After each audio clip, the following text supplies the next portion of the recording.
Do you remember during the voice referendum when Qantas emblazoned its planes with Yes 23 propaganda, and Alan Joyce cozied up to Anthony Albanese? The two always looked very friendly, but the depth of that friendship has now been revealed, thanks in part to some digging from Joe Aston for his upcoming book, The Chairman's Lounge, which I'll link to in the description below, because it has a lot more detail on this whole situation. So what exactly happened? Well, traditionally bribes come in brown paper bags, handed out in dimly lit parking lots, away from the public's prying eyes. However, it turns out that bribery, and that's to my mind what it looks like, has become much more surreptitious, while ironically actually hiding in plain sight. Case in point, gifts that look innocuous and are disclosed on the parliamentary register and that might look a little bit harmless, so long as you turn your brain off about it in any case. So in Albo's case, it's been reported that he received upgrades on personal flights on at least 22 times, and these were at the request of Anthony Albanese. And I say at least 22 times, because we only know about the ones that have been disclosed where he has said he directly asked for the upgrades. We don't know about all of the times where he got them, but he didn't directly ask. Potentially he got them because Qantas' CEO saw he was flying and gave him an upgrade out of goodwill. We don't know all of those other times, we just seemingly know the times that he actually asked for the upgrade, which I think is a little bit telling, as like saying you only disclose the bribe if you asked for the bribe to begin with. You don't disclose it if you got it just out of goodwill somewhere out of the blue. Now, lest this seem actually innocuous, these upgrades are worth thousands of dollars. We don't know the exact monetary value of these, because that would require us to know the exact pricing of those flights at the time. But let's just take a basic example. Suppose we're looking at a flight from Sydney to Hong Kong, and we're doing this somewhere in February 2025. I've chosen Sydney to Hong Kong because that's a relatively frequent route, so it won't be too over the board in terms of expense. Furthermore, it's not like Sydney to Europe, but it's also longer than, say, Sydney to Melbourne. In any case, a one-way economy flight will cost somewhere from $600 to $1,000, depending on whether you get a flexible fare or not, and that's like I've indicated in February 2025. By contrast, suppose you go for business class. Well, that's going to cost you at least $2,500, and that would be if you got the flight on sale. It would normally cost $3,500 if you're not lucky enough to get a sale price. So here, there's a benefit of at least $1,500, potentially $2,500. Now do that 22 times, and it adds up to thousands of dollars. And again, to be very clear here, some of the flights could have been worth more money, so it could have been much more than this lowball estimate that we're going with here. In essence, he's gotten thousands of dollars worth of gifts from Qantas. Now he might argue that a flight upgrade is not quite the same as just receiving the cash, and I do have some sympathy for that argument. After all, a flight upgrade is a nice to have, but it's not a must have. Would an upgrade or the lack thereof change whether you actually do the flight? Probably not. It's nice to have the upgrade, but for many of us, it isn't really that necessary. So therefore, it isn't quite the same as just receiving the cash, which you could spend on something that you actually value more. But still, the upgrades are worth some money. And this is also a conflict of interest, which is where, to my mind, it actually gets even worse.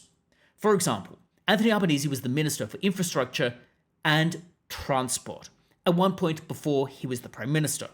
So let's think about those two key roles. Prime Minister obviously has massive control over who gets contracts and the like, but the Transport Minister also has significant control. His portfolio was directly related to the things that would impact Qantas. There is a clear conflict of interest in my mind. Furthermore, it's been reported that some $32.7 million is spent each year on politicians and staff travel flying around Australia. Qantas provides $25.6 million of that. That's 78% of the politician's travel mandate for flights within Australia. That's a significant lion's share.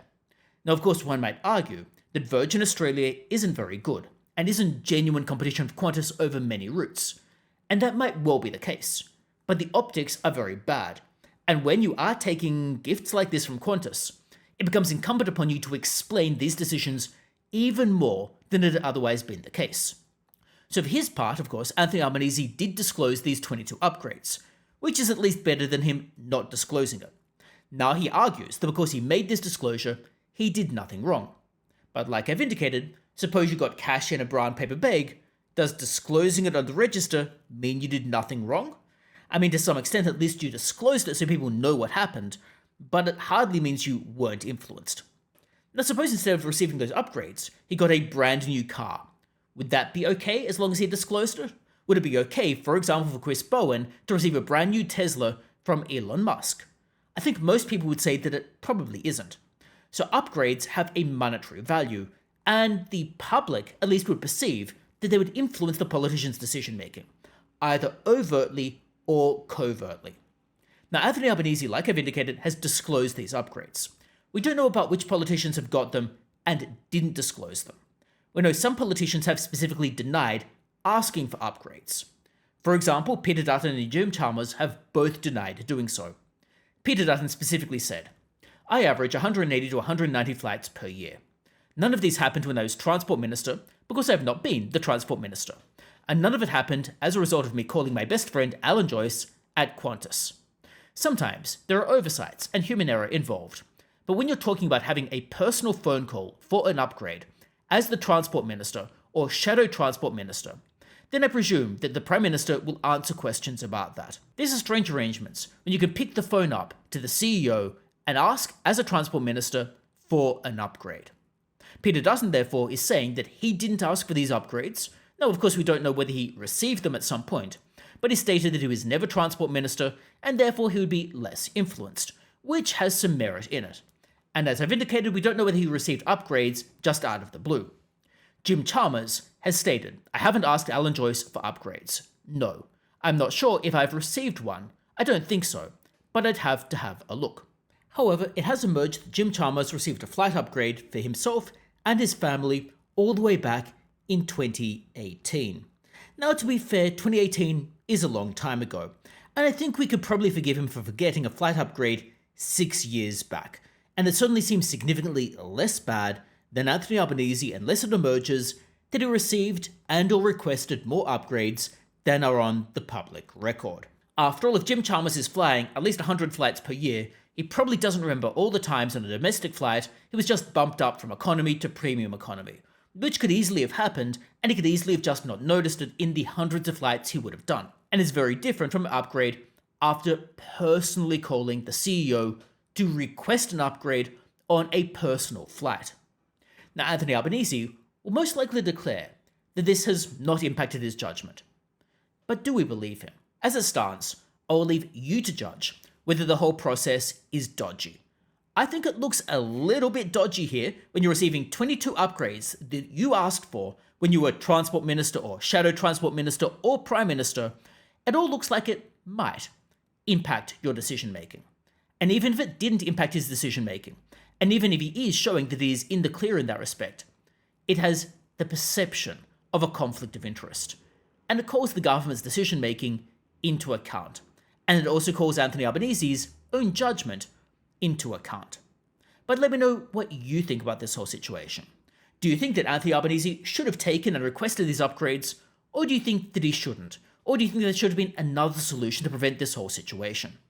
Now, of course, Joe Aston goes into this in much more detail in his book, The Chairman's Lounge. I'll include a link to that in the description below if you want to read more and find out more about this whole situation. It might be worth the read. You can check it out. And in any case, thanks a lot for tuning in. Don't forget to subscribe, and hopefully I see you next time as well.